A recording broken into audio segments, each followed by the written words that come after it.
Hello everyone, H K Barad cooking ચેનલમાંથી બોલું છું। આજે આપણે બનાવીશું ઘઉંના ફાળાની સુખડી। ઘઉંના ફાળા છે તેની આજે સુખડી બનાવીશું। 100 ગ્રામ ગોળ છે, મલાઈ છે, ધોઈને બાફવાના છે। તૈયાર કરી દીધા છે। 1 ગ્લાસ પાણી સાથે ગરમ કરીને બાફી દઈશું। 3 સીટી થવા દઈશું।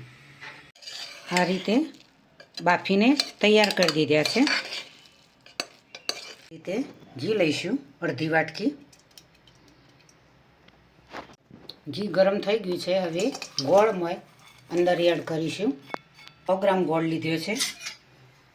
હવે તેનો પાયો બનાવીશું। મલાઈ એડ કરીશું થોડી।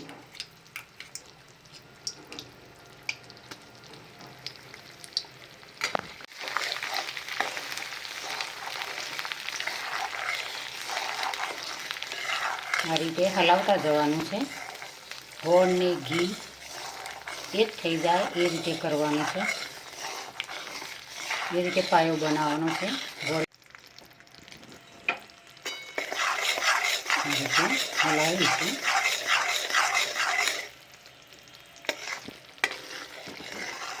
પાયો તૈયાર થવા લાગે છે ઘી ગોળનો।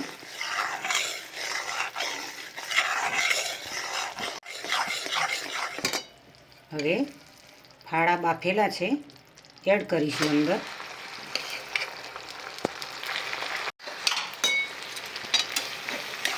ધીમે ધીમે હલાવતા જવાનું છે।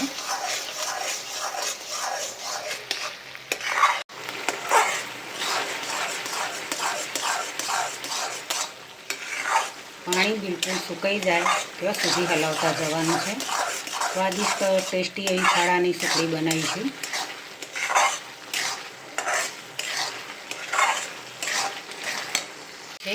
બિલકુલ પાણી નથી, સુખડી તૈયાર થઈ ગઈ છે ફાળાની। છૂટી છૂટી આ રીતે થવા લાગી છે। હવે ગેસ બંધ કરી દઈશું। થાળીમાં આ રીતે ઘી લગાવી દઈશું। સરસ એવી સુખડી તૈયાર થઈ ગઈ છે। પ્લેટની અંદર સર્વ કરીશું।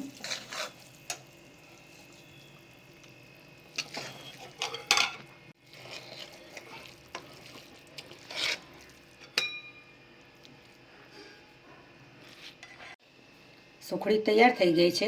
થોડી વાર ઠરવા દઈશું। સુખડી તૈયાર થઈ ગઈ છે ફાળાની। આજની રેસીપી મારી તૈયાર થઈ ગઈ છે। ઘઉંના ફાળાની સુખડી બનાવી છે। જે રીતે ઘઉંના કકરા લોટની સુખડી બનાવો છો એ રીતે ઘઉંના ફાળાની પણ સુખડી બની શકે છે। મિત્રો, તમે જોઈ શકો છો કેટલી મસ્ત સુખડી બની છે। ખાવાની ખૂબ જ મજા આવે। નાનાથી મોટાને દરેકને આવી સુખડી ખૂબ જ ભાવતી હોય છે। ફાળાનો શીરો પણ બને છે, ફાળાની લાપસી પણ બને છે। અનેક આઈટમો ઘઉંના ફાળાની અનેક આઈટમો બનતી હોય છે।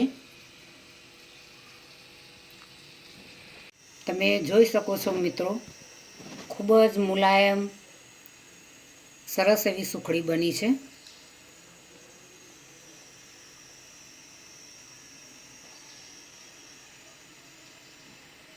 તમે ખાવા બેસો ત્યારે 1 થી 2 ટુકડા ફાળાની સુખડી લઈને ખાઈ શકો છો મિત્રો। ખૂબ જ સ્વાદિષ્ટ એવી લાગતી હોય છે।